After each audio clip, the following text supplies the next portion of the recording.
Welcome to Lost in Revision. All of our content is public domain, literature, fairy tales, and folklore. Our goal is to at least break even to cover our expenses, so any support that you can offer to help us reach that goal helps keep this podcast going and you entertained.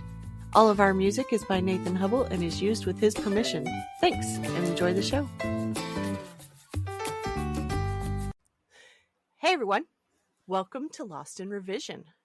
Brought to you by... I can't really think of anything, but I do have a bit of news.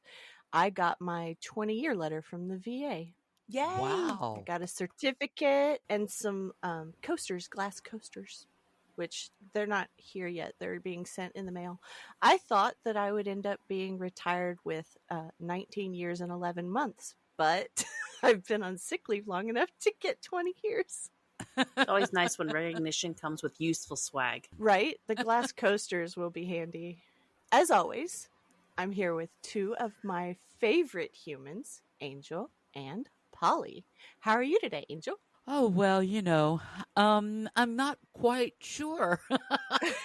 I am now 4 weeks into teaching a brand new curriculum that our district has never done before. Ooh. And I'm working until 7 or 8:30 every night because I'm only like 2 days ahead of the students and getting things together. Oof. So I'm kind of zombified at this point. I mean, I'm physically exhausted, but mentally overstimulated. So I'm in this really weird zone. So I apologize for whatever tumbles out of my mouth today. Well, I can always bleep you. Those are some really long hours, though. So don't burn yourself out. And always remember, your best is what you can do without breaking yourself, not what you can do when you disregard your own health. Okay, I'll try to remember that. I'm not Okay. making any promises, but I will try. All right. Be good. How about you, Polly? Well, I'm wet. We spent the weekend getting dumped on by Hurricane Francine's death throes. Most of West Tennessee has had some flooding, minor, major, tree branches down all over the place. I managed to get through it so far on my 4 bald tires with only some very minor hydroplaning, so I count myself lucky. No broken cars this time. Poor truck still sitting in the yard. In Tennessee, that's just yard decoration. That's true. It joins the other cars. But the weather looks nice for next weekend and the opening of marching band competition season. Yay! Oh my goodness. I am very grateful you are safe. It was very wet as it sailed over my family in Baton Rouge. They didn't have any flooding, but the roof did let some of the wet into the house. The roof at the Waffle House is letting a lot of the wet into the Waffle House. They really need to fix it. It was raining inside last night. Yikes. That's not very sanitary. And No. It was raining in the ice bin.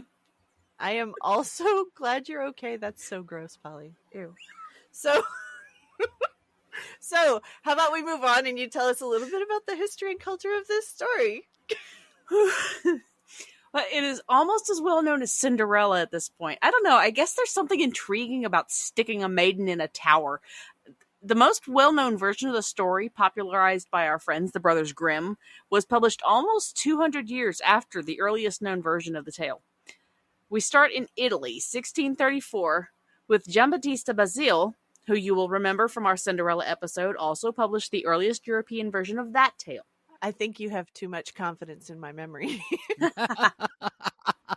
Well, go back and listen, and then you'll remember it.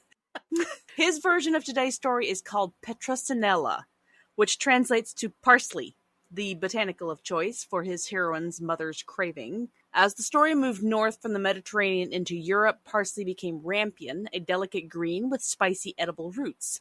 If you look up pictures of the plant, you can see where Disney did their homework. The purple flowers used in their film Tangled bear a strong resemblance to rampion blossoms, and their heroine is dressed in the same purple color. Nice. The version I read as a child had the mother craving radishes. I remember being a kid and getting excited when my mom started buying radishes and putting them on her salad.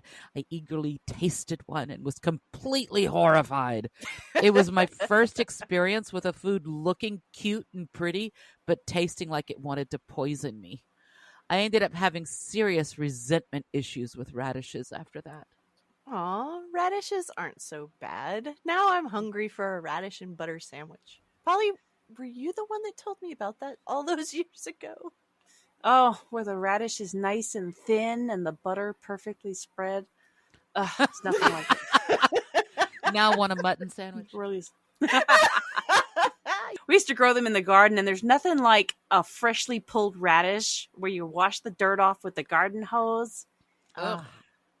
It's so good. So good. The radish and butter sandwiches are so tasty. But radishes might be a cultural translation for the story. Some people may not know what ramps are, but the root is eaten very much the same as radishes. The greens are more like spinach than radish greens from what I've read.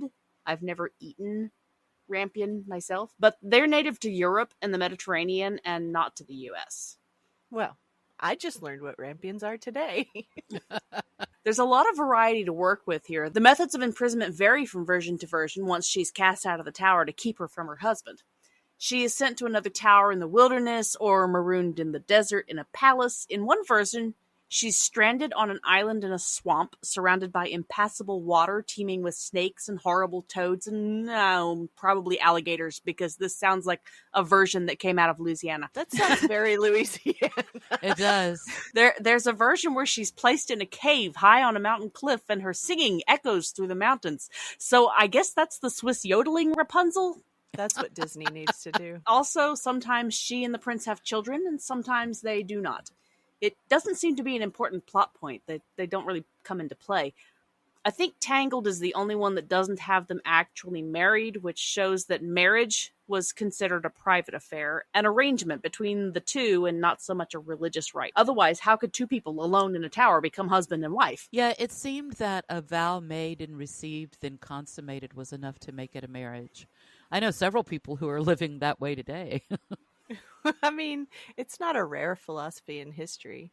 I can mention the Chinese tradition here in that one bow to heaven and earth, second bow to ancestors, third bow to each other. And my boys in Grandmaster of Demonic Cultivation were married, so a private ceremony was completely doable. And also, biblically, they were pretty much married after sex in the Old Testament stories. It was kind of like, here first, claimed, for the men at least. I think in several colonial settings, there was rarely a big public celebration. Cohabitating was pretty much the public announcement of marriage. Sort of like the West Folk, the elves in Catherine Kerr's Devery series, which I'm completely addicted to and obsessive about. Check it out. Oh, you'll love it. When a man moves his belongings into a woman's tent, they are married and life goes on as usual. Well, wait, maybe I've read that. That sounds familiar. You've read it. You gave it to me. Oh! She's writing more in the series now, so there's some stuff. We all have to read some more now. I'll reread it and catch up on a book I didn't know I'd read, but Polly knows. This casual form of marriage shows up a lot in post-apocalyptic fiction too. I mean, you're lucky to find another human, let alone a magistrate or clergy of any sort. But anyway, there's a lot of continuity between the versions in this tale, too. She's always in a tower with the long hair that her captor / foster mother uses to gain access. The prince, and it is always a prince, except in Tangled, always gets his eyes gouged out by thorns when he leaps from the tower upon being discovered by the witch / fairy / troll / ogress.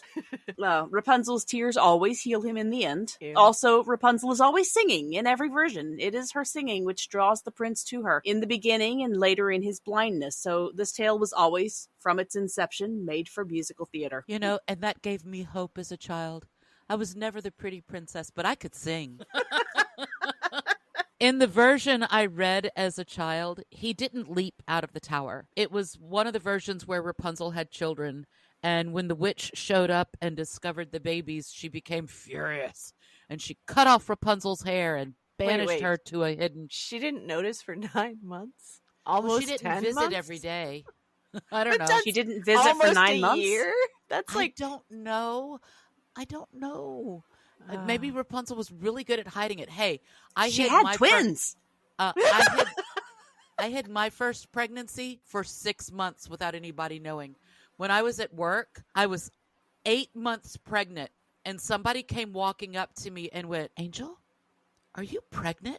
And I looked down and I went, "Yeah, I am." Oh my And they were like, goodness. "Oh, that's amazing. When's the baby due?" And I went, "In about 3 weeks." That is so not me. I showed so much that I couldn't even touch my fingers together by 8 months. In front, like I couldn't even touch my fingers together. For people listening to the podcast, I'm showing them on camera how big my stomach had to be to No, do I was that. like Jiffy Pop popcorn. There was nothing, and then overnight, boom, there it was. But anyway, when the witch showed up and discovered the babies and she became furious, she cut off Rapunzel's hair and banished her to a hidden desolation far away. And then she waited for the prince to show up and pretended to be Rapunzel. Now that's some twisted stuff. And then let the hair down for him to climb up. And when he got to the window, he found the witch there waiting for him, who told him Rapunzel and the babies had been sent to a place he would never find, just before she chopped the rope of hair and he plummeted down into the thorns and was blinded. It was pretty dramatic. It is dramatic. It's the version that I was used to also. That's the one that I heard the most. Yeah, I read one once where she actually pushed him into the thorns she had suddenly caused to grow there just for that purpose. It's very dramatic. That's a vindictive witch. I'm pretty sure that's what happens in Into the Woods too, though. Oh, I will mention here that now that we have covered all of the stories in the movie Into the Woods, that we will be doing a movie review for our Patreon, which means that I need to go and clean up and update our Patreon and get it ready for having some premium content. And all of our regular content is also free on Patreon. And I'm also going to put the standalone stories on our free membership level. And then the movie review will be in our premium content, which we will someday have more time to add to. So Yeah, like when I'm not teaching new content. yeah, like when maybe summer.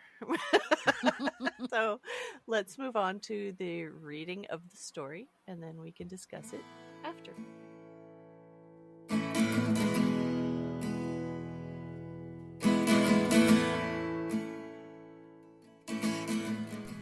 Rapunzel, collected by the Brothers Grimm. There were once a man and a woman who had long in vain wished for a child. At length the woman hoped that God was about to grant her desire. These people had a little window at the back of their house from which a splendid garden could be seen, which was full of the most beautiful flowers and herbs. It was, however, surrounded by a high wall, and no one dared go into it, because it belonged to an enchantress who had great power and was dreaded by all the world.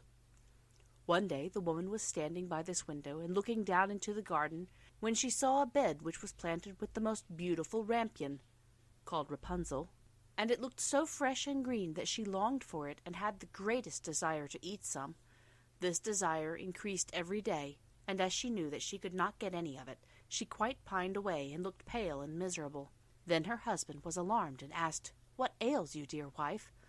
"Ah," she replied, "if I can't get some of the rampion which is in the garden behind our house to eat, I shall die." The man, who loved her, thought, "Sooner than let your wife die, bring her some of the rampion yourself. Let it cost you what it will." In the twilight of the evening he clambered down over the wall into the garden of the enchantress, hastily clutched a handful of rampion, and took it to his wife. She at once made herself a salad of it, and ate it with much relish. She, however, liked it so much, so very much, that the next day she longed for it 3 times as much as before. If he was to have any rest, her husband must once more descend into the garden. In the gloom of evening, therefore, he let himself down again. But when he had clambered down the wall, he was terribly afraid, for he saw the enchantress standing before him. "How can you dare," said she with an angry look, "to descend into my garden and steal my rampion like a thief? You shall suffer for it." "Ah," answered he, "let mercy take the place of justice. I only made up my mind to do it out of necessity. My wife saw your rampion from the window, and felt such a longing for it that she would have died if she had not got some to eat."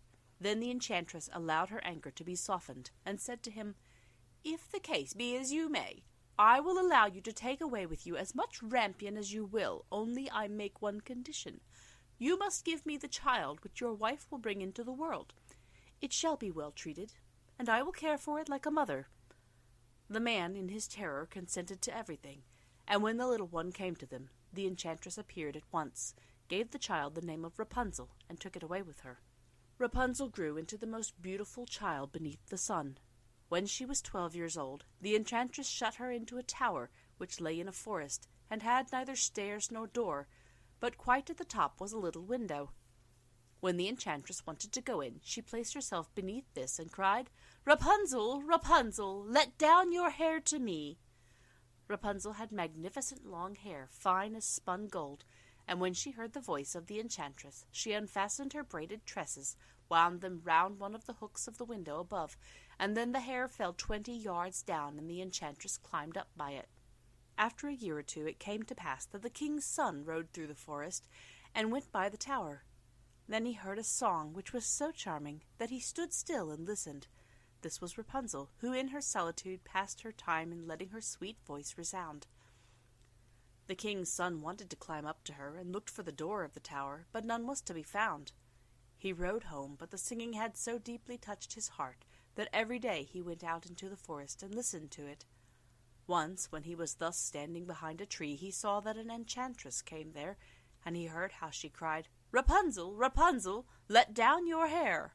Then Rapunzel let down the braids of her hair, and the enchantress climbed up to her. "If that is the ladder by which one mounts, I will for once try my fortune," said he. And the next day, when it began to grow dark, he went to the tower and cried, "Rapunzel, Rapunzel, let down your hair." Immediately the hair fell down, and the king's son climbed up. At first Rapunzel was terribly frightened when a man, such as her eyes had never yet beheld, came to her. But the king's son began to talk to her quite like a friend, and told her that his heart had been so stirred that it had let him have no rest, and he had been forced to see her. Then Rapunzel lost her fear, and when he asked her if she would take him for a husband, and she saw that he was young and handsome, she thought, "He will love me more than old Dame Gothel does." And she said yes, and laid her hand in his. She said, "I will willingly go away with you, but I do not know how to get down. Bring with you a skein of silk every time that you come, and I will weave a ladder with it, and when that is ready I will descend, and you will take me on your horse." They agreed that until that time he should come to her every evening, for the old woman came by day. The enchantress remarked nothing of this, until once Rapunzel said to her, "Tell me, Dame Gothel, how it happens that you are so much heavier for me to draw up than the young king's son. He is with me in a moment." "Ah, you wicked child!" cried the enchantress. "What do I hear you say? I thought I had separated you from all the world, and yet you have deceived me." In her anger she clutched Rapunzel's beautiful tresses, wrapped them twice around her left hand, seized a pair of scissors with the right, and snip, snip, they were cut off, and the lovely braids lay on the ground. And she was so pitiless that she took poor Rapunzel into a desert, where she had to live in great grief and misery. On the same day, however, that she cast out Rapunzel, the enchantress in the evening fastened the braids of hair which she had cut off to the hook of the window, and when the king's son came and cried, "Rapunzel, Rapunzel, let down your hair," she let the hair down. The king's son ascended, but he did not find his dearest Rapunzel above, but the enchantress, who gazed at him with wicked and venomous looks. "Aha!" she cried mockingly. "You would fetch your dearest, but the beautiful bird sits no longer singing in the nest, and the cat has got it, and will scratch out your eyes as well. Rapunzel is lost to you. You will never see her more." The king's son was beside himself with pain, and in his despair he leapt down from the tower. He escaped with his life, but the thorns into which he fell pierced his eyes. Then he wandered quite blind about the forest, ate nothing but roots and berries, and did nothing but lament and weep over the loss of his dearest wife. Thus he roamed about in misery for some years, and at length came to the desert where Rapunzel lived in wretchedness. He heard a voice, and it seemed so familiar to him that he went towards it, and when he approached, Rapunzel knew him and fell on his neck and wept. 2 of her tears wetted his eyes, and they grew clear again, and he could see with them as before. He led her to his kingdom, where he was joyfully received, and they lived for a long time afterwards, happy and contented.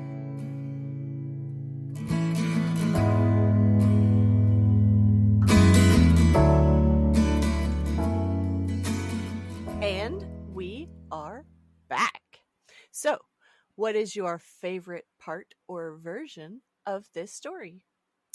I have to say I like the Italian version best, which instead of a witch, we have a fairy who rightfully demands the child as payment for the theft of her rare herb. I don't know if demanding a child is rightful in any sense. She's a fairy. The rules are different. Oh, Fey rules, Fey rules. It's fey rules.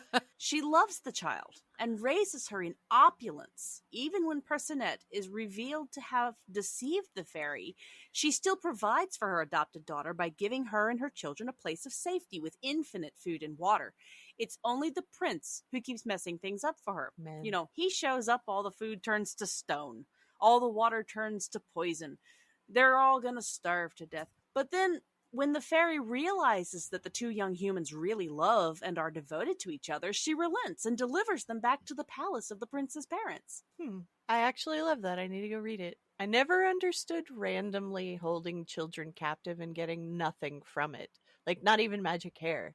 I would say that my favorite version is actually the Disney one for once. I love the animation of the hair, and I just can't get over the way it's drawn and the funny storyline. No, I love Tangled. And it has I've Got a Dream, which is an amazing song sequence. It's stuck in my head right now. I just hate what they did to Mother Gothel. Oh, but I love her song, though. The Mother Knows Oh, yes. Best. Yeah. I sang it at karaoke one time. It's awesome. I love it. It just always bothers me that she kisses Rapunzel's hair, not Rapunzel. Yeah. It's part of the selfish character. Yeah. Mm-hmm. In my childhood version, the end of the story was actually my favorite part, which, since that is after the maiming, is kind of odd for me. But in that version, after the witch dropped him from the tower, he went stumbling blind into the world and was searching for Rapunzel. And he never stopped looking for her, stumbling blind through desert and snow. Drama. And she doesn't just sit in her new prison. She bundles up her babies and sets out to find him as well. She very much, in that story, had the vibe of going from girlish princess to mom. I mean, capital M, mom. And when they find each other, you still have her tears healing his blindness. Their joy at being a reunited family just really made this one of my favorites. I do love the mom energy in that story. What is your least favorite part or version? Yeah, I'm gonna have to say Disney's version ranks lowest. It's because Mother Gothel is turned from a wronged human or fairy demanding payment for a theft into a selfish and deceitful person, desperate to hold on to youth regardless of who else might be hurt. Even the version where she's a troll has her in the right on that. She was stolen from and rightfully demanded repayment, which she didn't collect until the child was 12 years old. You know, that's about the age that you would foster a child anyway. You know, if you were getting them into an apprenticeship or something. Yeah, back in the day. Disney just has to have a villain, I guess. Hold on, though. 12 is actually the perfect age to get rid of kids, honestly. Right, yeah. Disney I just teach loves their 12 villains, years though. old. You get it then. You get it. Oh, man. Oh, I God. think my least favorite age of children is between 7 and maybe 14. I've heard so many people say when they're 12, you want to stick them in a barrel and you keep them there till they're 18, and then you decide whether you want to plug up the bunghole. Yeah, Disney just has to have a villain, except for Cruella de Vil. They had a perfectly villainous villain, and they had to ruin her with a newly fabricated sympathetic backstory. But this isn't about Cruella. I completely agree. Cruella was a true villain, and she was perfect. But we can discuss her in another episode, maybe for Patreon. Maybe we can do 101 Dalmatians or something. It's not public domain, but we can talk about No, we can Cruella. do a movie review of anything because we're not Yeah, showing it. Yeah. Okay, so I have always been infuriated by the father at the beginning of the story. There's not a version of this story that doesn't tick me off with the father. But truly, never really surprised. The thought of him being all, I have to get this to placate my pregnant wife's cravings at all cost, and then knowingly trading away his child in the process. Weak men, anyway. They are and always have been the bane of all women everywhere. I just figured he was at his wit's end with his pregnant wife and her crazy pregnancy cravings, and he figured a few handfuls of greens wouldn't be missed. Maybe the witch would just think a rabbit got in, and then he got caught, and it was a done deal. What can you do? Nope, he gets no sympathy. He never once thought to try to ask for the veggies like a decent human being. And when he got caught, he was far too quick to barter away his child to save his own skin, thus continuing our long list of fairy tales with crappy fathers. Agreed. Once again, it is communication that is the downfall of man. I honestly don't think that I have a least favorite part or version, because this is just a great story, and even the quote unquote bad stuff is integral to how it comes across. Oh wait, it's healing stuff with tears. My least favorite, unsanitary, disgusting. Yummy. Let me put my bodily fluids on you. Blech. Oh, Blech. no. That's my least favorite part. Yeah, it came to me. I thought that this was the perfect story. I had finally found it, but no, gross. Ew. Tears are sacred. They're fine. Ew. No, they're not. They're still unsanitary. Do you know how many diseases eyes have?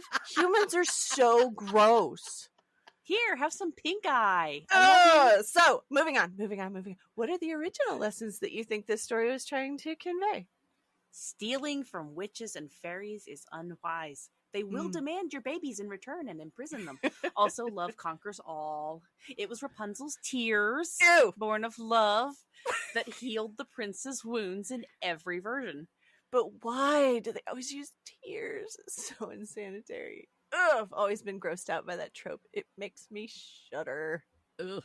Okay, so oddly enough, I always thought the lesson at the heart of this story was the harsh consequences of dishonesty.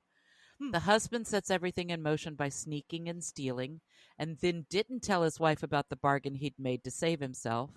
The witch banishes Rapunzel when she discovers she's been sneaking around with some man, and then pushes the man to his destruction as his consequence for sneaking in and stealing her daughter's virtue.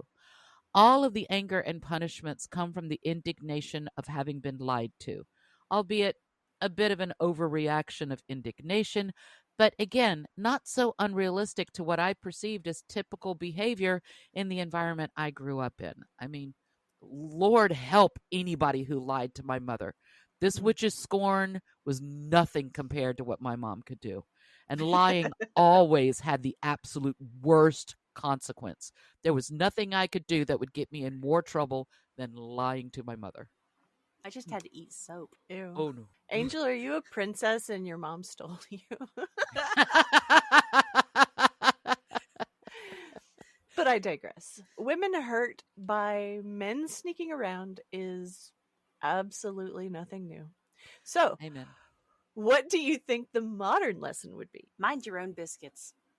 If your wife is having crazy pregnancy cravings, maybe knock on the door of the neighboring witch. Offer her some honey or something in exchange for her produce. Don't just hop the wall and steal it in the middle of the night like a crazy person. Exactly. Another modern lesson could very well be back off a bit on the overprotective helicopter parenting. It isn't good for anyone involved. You just end up pushing your child into doing the things you are afraid of them doing in the first place. And it comes back to bite you when they escape far away from you when they grow up because they resent and fear you instead of love and honor. Providing safety, security, and boundaries, that equals good. Good parenting. Acting like a prison warden, that equals bad. Don't do it. Yeah, I hated that, specifically about the Disney version. Mother Gothel wasn't raising Rapunzel as a daughter and trying to protect her. She was keeping her captive because she wanted the youth bringing magic in her hair. She's the only selfish version of the character. Yeah, the wanting the youth from the hair confused me at first in the Disney version. The witch had always just seemed like a very overprotective mom, prone to extreme fits of anger when disobeyed or crossed, which, seemed pretty natural to me. Yeah, possessive is not the same as selfish. I mean, it's not necessarily a good trait, but it's not the same thing. I have no response to that. So, in closing, what do you think happened after the story? I think the hag in the woods was left in peace to grow her little vegetable garden. Also, she visited the palace a lot to see her grandchildren, which unnerved the king and queen, who were too afraid to tell her no. Rapunzel visits the witch at her cottage and reconnects with her birth parents, whom she hadn't seen since she was 12, what with being locked up in a tower for her own protection and all. Actually, I've known a few 12-year-olds who needed to be locked up in a tower, at least until they get through those puberty hormones. I can sympathize with the witch here. Better to lock her up and teach her some useful skills than force her into marriage, which kind of happened anyway. It really is a feminism positive story viewed from the right angle. Mother Gothel she just overreacted a little when she found out about the secret marriage. Can we blame her? She didn't even get to meet the guy in here. Her daughter is knocked up and eloped. I think Polly and I were in the same headspace with this one. I'm trying to think up an alternative ending and... Okay, got it. Okay, here we go. I think eventually Rapunzel's daughter decided her odd grandmother, who kept showing up for every birthday party, knew a lot of cool things. And rather than being married off to cement a treaty with a neighboring kingdom, she chose to go into the woods and study all the herb lore from her grandmother. Then she became a very nice and happy hedge witch, living on the edge of a community and healing the wounded animals and people. Well, until the Spanish Inquisition showed up. Well, no one expects the Spanish Inquisition. I can't think of an ending, but I mean, the Spanish Inquisition is always an ending, at least. That no one expects. Who would have expected the Inquisition, let's begin. The Inquisition, look out, sin. We're on a mission to convert the Jews. Nobody expected season 2 to end with the Spanish Inquisition. This does wrap up our season 2. This episode 12 of season 2. And so this is 2 years, y'all. 2 years. Years. Look at us go. We're still going. We've lasted longer than some of my friends' marriages. Oh my God. Ooh. Thanks for joining us today. Check us out on Patreon. You can help us meet our small goal of breaking even and covering our expenses. Your support helps pay for all of the things that podcasting requires and helps keep this show alive and growing. If you can't afford to support us financially, go give us a good review, subscribe or follow, and share with your friends and family. Feel free to fact check us and offer suggestions to make our show better for you. You can also send us an email at lostinrevisionpodcast@gmail.com. There's a lot more waiting for us all at the end of the road.